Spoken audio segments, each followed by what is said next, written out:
All right. Welcome everyone to I guess session 0.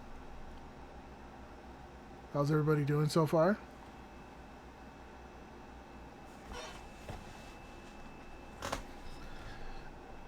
All right. So for everyone who's just hopping in, I just have just some random footage in the background of some stuff, but this is gonna be our episode 0, session 0 of Across the Horizon Nerdcast. Just a podcast that I wanted to put together with some of my friends online, where we kind of discuss anything related to tabletop gaming, books, movies, anything related to nerd culture. So hopefully, this will be a kind of a nice starting point for a little bit of a project that we'll do. I want to run it every month, once a month at the first Saturday of each month, and kind of work from there. So for this session or for this episode, it's going to be mostly a pilot going over kind of what a normal podcast will be. We will still kind of go over some of our topics here and kind of talk to each other and treat it as such. But it's going to be a kind of a growing pains learning podcast, and we're going to kind of go over a lot of the things that we want to do. We'll be taking a lot of feedback from chat if people are in chat. As well as after the actual podcast, we will definitely want to take feedback and give people suggestions on topics. For this month's topic, for the month of June 2024, our topic is going to be Welcome to Gaming and Tabletop. So everything from D&D to Magic the Gathering to even gaming like computer gaming or anything of that sort is pretty much open for discussion. So I'm going to pass it along to my fellow hosts here, to kind of do a little bit of a starter introduction. If anyone wants to go first, if not, I can go first just to tell us a little bit about yourself, uh, you know, how you get onto certain hobbies. Nothing super in depth. We'll be able to get more time later on, but just to kind of let people know who's here and what you do here on the podcast. So, would anyone like to start?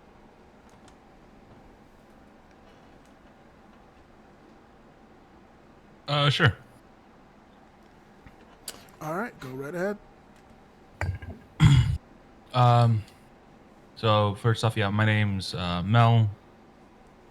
I've been doing TTRPGs for 7 years now, almost 8 years now. Um, started out as a GM, not as a player, and besides that, I've been doing, like everyone else, lots of gaming, different types of games, and general science and hobby related activities like Warhammer, Magic the Gathering, so on and so forth. Nice, nice. Thank you, Zan. Who would like to go next? I I'll can go. go. Oh, you go.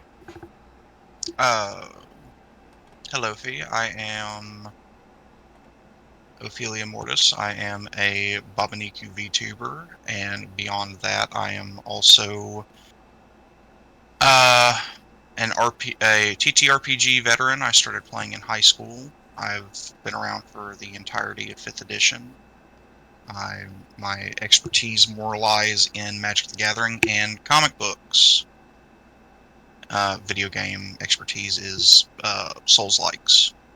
And I'm here to peddle my hobbies, turn everybody into a magic slinger. Awesome, awesome. Thank you, Ophi. I believe Frax, you would like to go. Yes. So yeah, my name is Frax. I've been playing TTRPGs for about half my life, which is 14-ish years. A lot of that was spent on a custom system, but nowadays it's D&D, Pathfinder, Lancer. I'm a giant nerd. I enjoy reading about just about anything, sciences, history, huge history nerd, mythology, languages even, and gaming, lots of gaming, strategy gaming. I too am here to peddle my hobbies and to bully certain cats. Oh, this is true. Also to be first in chat, apparently. Yes, that's definitely my purpose in life. Poor Aztec, I see you there. I know you tried. It's okay. Second is okay. You get a silver medal. I don't think he tried. Actually, it was like 5th. Oh, then you get nothing. Skill issue. Damn. Come forth and receive a toaster, but Aztec was 5th and received nothing. Jeez. Now we have a special guest. Well, not so much a host, but we call her the voice of the podcast for the time being. It'll be better once we get you hooked up with a nice little setup. But Morgan or Bri, would you like to introduce yourself? Hello, I am Morgan or Brim. I probably tell from the accent, British. I sort of first tabletop RPG was 5th edition. I'm fairly new to this actually, so I'm still learning a lot. But I'm enjoying it and enjoying people I'm playing with. I like video games too, like Dragon Age Inquisition. Doing some hell diving, some other things like V-Rising, and yeah. Fantastic. And I guess last and least would be myself. I am known as Rain or DM Rain or Rain Terror. I am a full-time librarian working at the technical support kind of role position at a tech center at my local library in the city. I am a DM, a player, a gamer, much like many of you here. I've been DMing since 2017. I believe my first system was 7th C, then I did 5th edition, and now I'm doing Pathfinder. Huge into video games since I was a kid, all sorts of games from RTSs to survival games. And just an overall nerd, love books, love reading, love movies. So I'm hoping that we kind of do something cool and create a nice, welcoming, friendly environment. The focal point of our podcast is to kind of facilitate and push forward a lot of positivity. So if we do talk about topics that some people might consider, oh, it's kind of controversial or divisive or something like, oh, I can't believe a company did that. A lot of what I want to do is to kind of like talk about it in an aspect of, hey, you know, that was kind of dumb, but this is what I would do, and this is a positive that we could take away from it. So hopefully that's the kind of environment that we create here. So, all right. So, as we continue now, generally once we do our little introductions here, I like to kind of get into a little bit of kind of news and also like your month and how everyone is going. So, in no particular order, I'm gonna start off with all you guys here. Anything interesting you guys have been playing this month? Any kind of interesting anecdotes or kind of stories from any of your TTRPG sessions that you guys want to speak on? New things that you're looking forward to or have started playing? I know, Morgan, you mentioned like V-Rising. I know we had a server for a bit and we're still playing that. Anything that someone wants to bring up? We'll just kind of go around as see what everybody's up to. Anyone like to go first?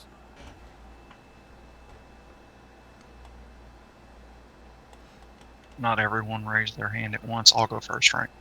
I mean, I raised my hand. No one can see it. Well, today being June 1st, we are now in the countdown to not only the Jade Shadows update for Warframe that I'm extremely excited about, but the year in the making Elden Ring DLC, Shadow of the Erdtree, will be releasing on the 21st. And anyone who's spent any time with me in a voice call in the past 2 months has had to listen to me shriek about my anticipation for this. As for new things that went on in the past month, I did my Donathon recently, about a week ago. Hell yeah. Yeah, I saw that. That was awesome. So, how'd that go overall? About we reached halfway between gifted subs and donations. We reached halfway towards the goal, which was a new costume for my avatar. So it went great. I couldn't have asked for more, especially the last bit of it where me and some close friends played 100% orange juice and had no idea what was going on. We completely skipped the story and just wanted to play the game. Nice. So yeah. Awesome. Yeah, definitely. That's hopefully you see that you stream a ton of games and all that too. And I am looking forward to playing with you a TTRPG once I get some time to actually sit down and say, hey, let's actually start playing again. So Yeah, I'm excited for it too. yeah. Mr. I raise my hand. What you been up to? I've been up to no good. No, I've been mostly playing the World of Warcraft Pandaria remix, which has been fun so far. I've been playing a bit of Helldivers, been playing Beyond All Reason, starting yesterday. It's very recent, but it's been fun. Yeah, And that's what we got in the oh, background there. yeah, and been making a questionably balanced homebrew supplement for Lancer. I remember that. It's been Yeah, fun. should be about finished for the first boss now, but the numbers are probably all over the place. I'll probably need to tweak a lot of stuff like when I get feedback, but otherwise, looking good. Yeah, we actually are in a Lancer campaign, me and Frax, and it's been nothing but a blast. Also, Frax plays a Barbarossa, which is technically literally a blast when the apocalypse fires. And that's been a lot of fun. I've actually been mixing that in with where as a player and as a DM, and that's all thanks to our good friend here, Zan. How's your month been? It's been interesting.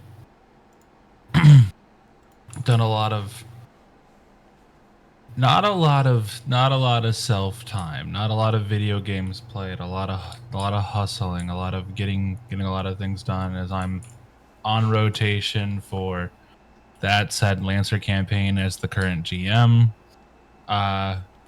And soon I will be off rotation and I'll actually be able to play and have I wouldn't say have fun, but be able to enjoy the other aspect of the game, which is very nice, and I normally don't get to as I am a forever DM for the most part. But Lancer's been very interesting. I've been running things for Eberron. We're running an Eberron campaign, and they're about to hit level 10 for it's Eberron. It's the Eberron setting that's used for D&D 5e, but or D&D as a whole, but it's being run in the Pathfinder 2e system, Nice. which has been going phenomenally, as the lore for Eberron is very, very robust, a lot of it, and it's not all contingent on the idea of 5e, which is nice. And if you want to, if it makes it a little more agnostic, and I am also running the PF2E adventure for Abomination Vaults for another I've- group of players. I've heard things about Abomination Vaults. I've heard that it's a very interesting. It's very, very deadly and gives you nothing. It literally the loot you would expect loot in that dungeon to be like, oh, there's loot on every level and you gain thing. No, it is absolutely brutal. Beats the crap out of the players. I've had already 1 TPK and I've had a total of 5+ characters die. I'm actually in In a that session alone. bi-weekly Abominations Vault game. Yeah, it's pretty freaking brutal. It's actually Yeah. really fun. It is very fun. Very hard. Mm-hmm. Ophi, what system is the Abomination Vault that you're playing? Pathfinder 2e. Oh, you're doing the Pathfinder 2 as well. Oh yeah. Yeah, Oh, yeah, that's a very interesting thing. I made Ophi in it. I made the character that I play in it. Hell yeah. The other really interesting thing about that that you kind of mentioned there, Rain, is it's a PF2E adventure and a 5e adventure written by Paizo, which it's what Paizo's been doing recently. They've been trying their hand at kind of cross system adventures. Yeah. Yeah, they've actually done a few. Which of is those. not something you see very often, if at all. Very happy for it. Yeah, same. We can all use something that brings the systems together. I mean, to be fair, it wasn't Pathfinder itself created. I mean, they used to just do adventures for 3.5, and then when 4th edition came out, they kind of decided to go their own route with what they wanted to do, or something like that. I'm not. Oh yeah. Yeah, absolutely. That's how it happened. I just mean like community-wise, because there's some division lines that I would love to see gone. Oh, absolutely. Also, speaking of Eberron, I do know that there is a podcast later today where I believe Keith Baker is going to be one of the speakers. I have heard. Yeah, so I think it's called the Manifest Zone, so that's going to be happening later on. So after we're done, or even if we're still going, if people are interested in that, as Keith Baker is a very, very interesting person, an amazing writer, and this whole setting is just really cool because I believe it's Eberron's 20th anniversary. So It's it's crazy to think 20 years since Eberron was created. it was created in 3.5. Definitely. So, and I mean, how long has 5th edition been out? Was it 2014, 13 with its playtest? So, I thought it was like 2012. I can look for you. You give me a It's second. about 10 years. Aztec says 2014. Oh, 2014. Damn. It's been a decade, and I've been playing 5th edition since the day that it came out. That's not like a flex or something. That's just the sad how it truth happens. Not to make I anyone feel didn't old. play 5th edition at first because I always heard that D&D was a lot of math. And, 2014, that means I was 17 and absolutely not gonna do more math. And then at some point you actually look at the books and you're like, wait, this math is basic edition. Mm-hmm. I would have been about 14 or 15, perhaps. Oh god, I'm so old. You're making me No! feel old. Stop. Damn. That's okay, Grandpa, it's fine. It's all right. We don't need to talk about ages. I don't need to make anyone here feel bad, including myself. Morgan, anything interesting that you've been kind of getting into trouble in your neighborhood? No. I don't. No, not really. I've just been vibing, going to work, playing games on occasion afterwards. All right. Absolutely. I know I do DM for you on Sundays and play with you on Sundays. I have to kind of get back into freeing up my Sundays. So IRL is difficult, so it's really hard to kind of get myself back on my feet on my one free day of the week. But I definitely intend to go back. I know we were doing Tyranny of Dragons 5th edition. It's actually one of the few 5th editions that I'm actually playing and or DMing. So I myself personally, other than what like Frax mentioned with Beyond All Reason, where we played yesterday a little bit, and kind of been getting into uh, dusting out my Switch because I've been playing Unicorn Overlord, which is a really interesting kind of like RPG on the Switch. Been playing that at home. Reading up on a lot of the new stuff for Paizo and Pathfinder, running my games. I have a Monday game that's amazing. A lot of the community members who might be hanging around or watching the VOD or whatnot are in that. Love them to death. Fantastic people. So I couldn't ask for better players. Besides that, just general gaming. I mean, playing with you guys, Fallout 76 for the 2 days that we were playing it. It was longer than 2 days. You guys played that for a week. Yeah, about a week. V Rising for about a week as well.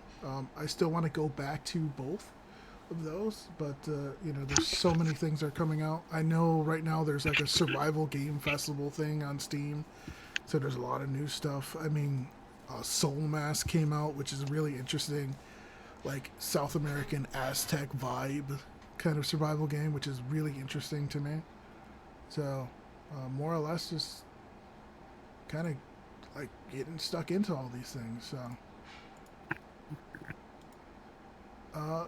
all right. So, we have a couple things I wanted to go over. We kind of were talking about during the month about several things that happened. I know some of you guys here mentioned that you guys have played or play Helldivers. That's actually one of the things that happened recently with the whole PlayStation, we would say, controversy, which also affected Ghost of Tsushima, another game that I actually started playing as well, because it also at one point was requiring PSN, and also a lot of the countries are no longer can buy either game because they can't create PSN account. Really interesting stuff here. What are your thoughts, guys, about the whole situation? And if we want to kind of give a rundown, I can pull up some articles. But let's just start that conversation, because I think it's a really interesting talking point to the status or the state of gaming in today's in 2024. I got a slight update to that news story as well, since yesterday they announced God of War Ragnarok for PC, which will also require a PSN account. So Sony is really going all in on that requirement for any of their PC releases. Oh, goody. Yes. So they're doubling down on that. So Yes. And they will triple down on it if they must. If they really want to boost those user numbers or something, or sell their data. Depends on which theory you subscribe to. I don't think they've given an official reason on why they want it, like an actual reason, not just we want it for integrity. Bit of column A, probably a bit of column A, probably a bit of column B. Yeah. So I have coworkers that play Helldiver as well, and one of them has been streaming Ghost of Tsushima, and I brought this up to him. And it was, our main theory is our main joke is, if they had asked for Xbox accounts, nobody would care, because Xbox doesn't get breached every fortnight, while PSN has the security of a Trisket cracker. This is true. I think, there's been multiple breaches in the past few years with the PSN network.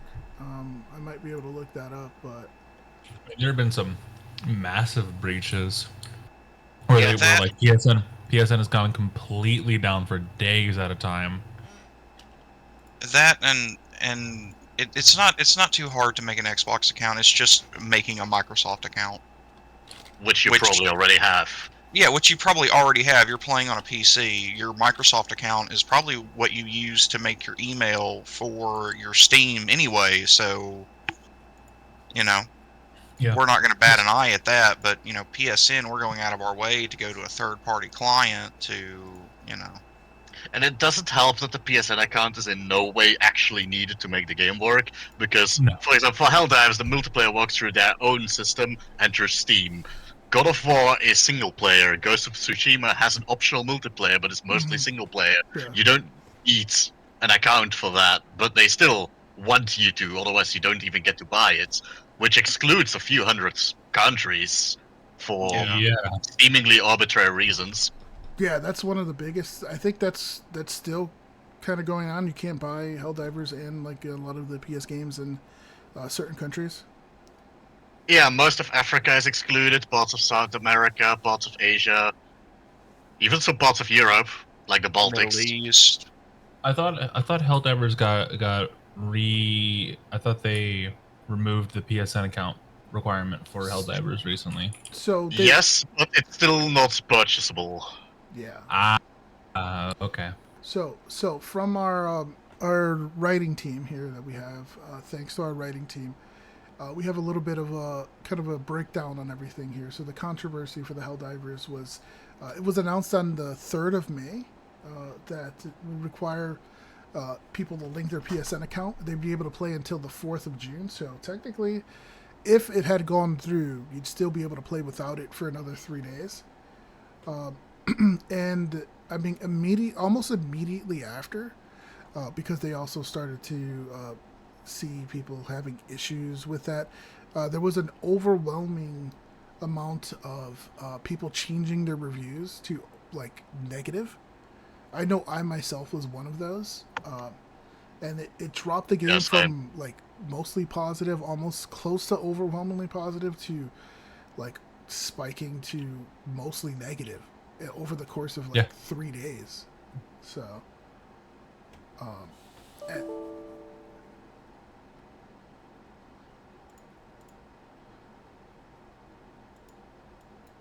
you guys still there?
It was like 5,000. It was really, really, really low. No, it went from an actual. Something is going on the stream. Yeah, Discord decided to do some updates or whatnot. Let me just double check some things. Okay. Just give it a second. Sorry about that.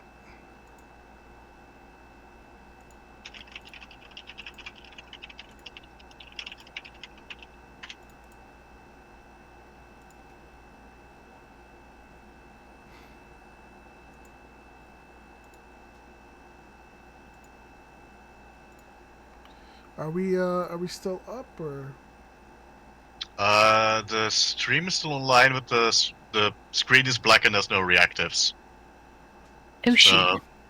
OBS might be throwing a fit too. So Yeah, the voices are still going. yeah, we can still be heard. It's just you, sad to say the only way I've been able to fix it whenever I'm streaming is to either cut it or just go without the reactives. all right, Uh-huh. just give me a second. Then I'm just gonna do a quick cut, and we're gonna cut right back in. So. Okay.